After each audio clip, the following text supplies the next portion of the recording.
What's up, Magical Misfits? Drew here. As I film this, it is mid-June 2020. I have, as of yet, to make an intro video, I made an intro video when I first started, but like a channel trailer. Right now, I just have a tag video in that slot, and I've had it there for a couple years, but I figured I may as well go ahead and actually make a legit introduction video to my channel. So here we go. For anyone who doesn't know, I am Drew. Now, I actually have three names. There's my birth name, the name my parents gave me, that I basically only use in legal situations. My kid's school, the doctor, stuff like that. Then I have what I refer to as my working name, which is a name that I chose, and that is Drew. And Drew is spelled D-R-U. It is the root of the word druid. And for me, what this means is truth and wisdom and a deep connection with trees. The full name, working name I gave myself is Drew Echoes. And it is this idea that truth and wisdom echo through existence, in particular out from the trees. They echo from the trees. It was a long process to get there, but that's kind of how I got my working name. And this is a magical name, if you will, but it's my mundane name as well. It's the name I use in my everyday life. When I meet someone new, I introduce myself as Drew. That is who I am. And then my third name is my magical name. It is my name of power, if you will. It is a secret name that was gifted to me fairly recently by the goddess that I work with. So I now have three names, but I go by Drew. I am 42 years old, and I have spent the majority of that 42 years here on the eastern coast of North Carolina. I was born here thanks to the United States Marine Corps, and I also spent my entire adolescence in Japan, also thanks to the United States Marine Corps. And growing up in that environment really shaped me. And kind of shaped the way I look at everything. And so that can be quite different from people around me. I am married and I have been with my husband for 18 years. I am in the somewhat unique position to be married to a pagan and practicing witch, so that's fun. Our practices are very different, but we do come together to do workings. We also have a witchy business, a website. Speaking of, all of my links are under my videos, at least any video made in 2020 and beyond. So all my social media, our website, what have you, those links are below the videos. So if you want to find me on Instagram or Facebook or something like that, you can do so. We have three beautiful children. It's kind of a hers, his, and ours situation, but as far as we're concerned, they are all three our children, whether or not we actually took part in conception. So there is our daughter, who is the oldest. She is 22 years old, out on her own, living very far away.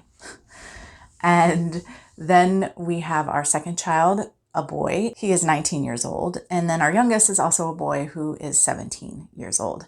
So I'm almost finished with this phase of parenting. I am very casually moving into crondom. And I'm kind of loving every minute of it. So a little about the magical side of me. In 2006, I went through what I refer to as an initiation. I have videos about that on my channel. I'm not really going to get into it, but essentially there was an illness that lasted a long time and was deadly, could have been deadly. And I experienced a lot of things, and I came out of that a changed person. Drastically changed person. Eventually, on the other side of that illness, I just kept getting this, I needed to do a ritual, and I didn't even know anything about that, but feeling drawn to do that and figure that out sort of led into magic afterward. I became very good friends with a witch and owner of a metaphysical shop in my local area, Compass Rose, and in 2007 I began to work there, and I worked there until 2012.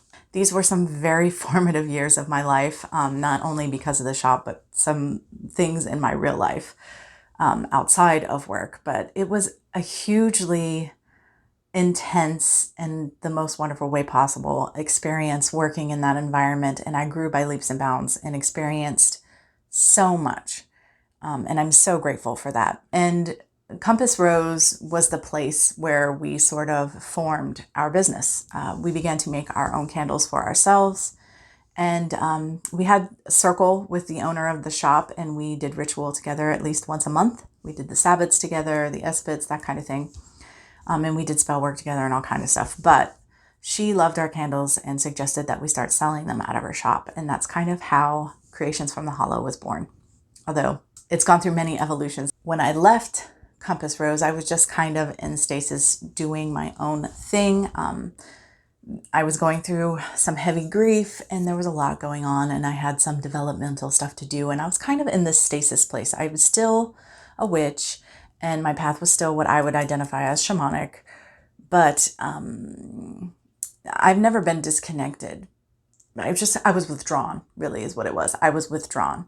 I wasn't giving it my all. I started to give it my all again, probably in 2016. Again, I still had a practice, but it was very muted and sporadic, let's say. But I really got back into the swing of things again in 2016, in October of 2016, actually. A lot of pivotal, important things happened in October for me. I don't know why. Not everything, but a lot of things. There was a breakdown of an important relationship that taught me a lot, and it just slammed me right back into my witchiness. I was moving forward full steam, full throttle, full speed ahead. So I decided to get on YouTube because one of the things I had done in Compass Rose was teach. I learned a lot, but there was just a lot of things. There was an exchange happening there, really, like learning, teaching, giving, receiving. There was just this big, beautiful thing happening, and I had missed that immensely. And so I thought, why not try to find it on YouTube? And I have. I'm extremely grateful for this platform, and I'm grateful for all of you. So what has this channel been for me until now? So mainly, this has been a place for me to share my experiences, my thoughts and ideas about different things, different interests I have, such as energy work and sacred geometry and crystals and spell work. I've also shared a lot of personal stuff on the channel. I'm not a hugely private person, so you will get some personal things from me once in a while, and I think that that's how my channel is probably going to continue, because this is who I am. Though I have had a pretty big shift in my path recently. This past October 2019, a goddess came to me. Now, I think at my core I am pantheistic. No, I know at my core I'm pantheistic, but I do view personified deity as a solid, real thing, just as I am a solid, real thing. I believe, I am part of spirit, but I am my own unique individual thing at the same time. That's kind of the way that I see personified deity. I have worked with deity in the past, mainly gods, but never been a real long-lasting relationship. Let's put it that way. I have never worshipped anything, or, I was not raised Christian, or I don't have any experience with a sort of intense, personal, interactive, long-standing relationship with any deity in that way. So a goddess came to me. Turns out it was Aset, otherwise known as Isis, from the Egyptian pantheon. And she turned my world on its head, and she is my matron. That's how I refer to her. She is the main deity that I work with, and my path, my practice, my life has changed immensely. It is going through this sort of gradual shift in some ways, and then some jarring changes in other ways, but all for the good.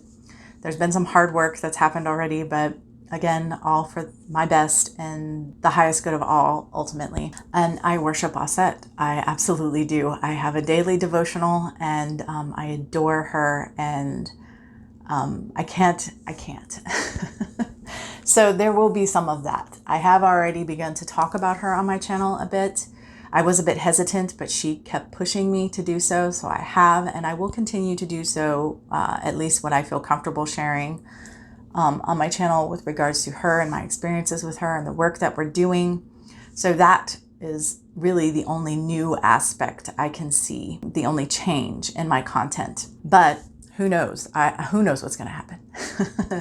But I do love crystals and sacred geometry and energy work and spellcraft. I like deep, thoughtful conversations. I do VRs and tags on my channel, and I see all of that continuing because it's part of who I am. So if you're into it, then please do subscribe and hang out with me. I would love to engage with you. I really like a back and forth. So if you're into it, stick around and let's have a conversation. And basically that's it. So until next time, much love and gratitude.